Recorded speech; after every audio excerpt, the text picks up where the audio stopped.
Hi, just again, I am, it's another thing, it's all the gaslighting, it's rampant, really, I suppose, the gaslighting. I'm calling it the gaslighting. As you can feel it. I'm very sensitive to the gaslighting. Must be from the straightest mind around it. So the record must be corrected. My full vision for the presidency. Only hours remain before the campaign closes, and yet my nomination speech has been reduced in the media to a few lines, 2 lines, that I would be a guardian of the Constitution with a voice for the vulnerable. And I had actually had to get that to be changed. If I was president, I would be guardian of the Constitution. Initially, it said I was guardian of the Constitution. I wouldn't. I mean, I'm an editor myself, and a lecturer. I mean, I would just those are important points, but they are not the whole speech. They are not the whole vision. The record has not been corrected. So this matters for democracy. So again, just to bring it down, my speech was built on 4 pillars, and this is very important. I mean, anyone could: peace, protection, people, and principles. Peace, I pledged to uphold the Good Friday Agreement, and I haven't moved on that. So Sinn Féin, obviously haven't backed me, and promote reconciliation. Protection, I committed to defending children, carers, survivors, and the vulnerable, and I said I was against coercion. With the 5 minute rule, what else was that but coercion? People, that's how I felt. I promised to celebrate our workers, entrepreneurs, artists, and rural communities.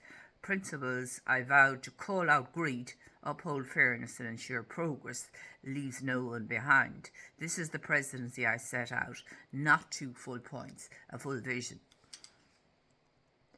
The media spin across a small number of media outlets. The same few points were repeated again and again, as though they defined my entire speech. Now, I changed the speech, and I actually got where there was online, where people were watching online. They said it was excellent, and yet they reduced it to two. The media reduced it to 2 lines. So there's something else at stake here. It was staged. That's how I see it. It's all staged. Or this false narrative, etc., allegedly.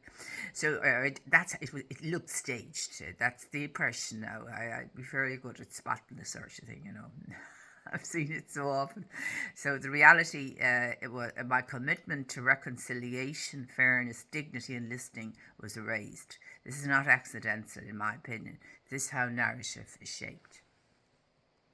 Why it matters. This is not about me alone. It's about fairness, truth, and the right of citizens to know what candidates actually stand for. When the media are not prepared to correct the record, misrepresentation hardens into fact. And in the final days of a campaign, hours matter. Voters deserve accuracy, not fragments. They deserve the truth.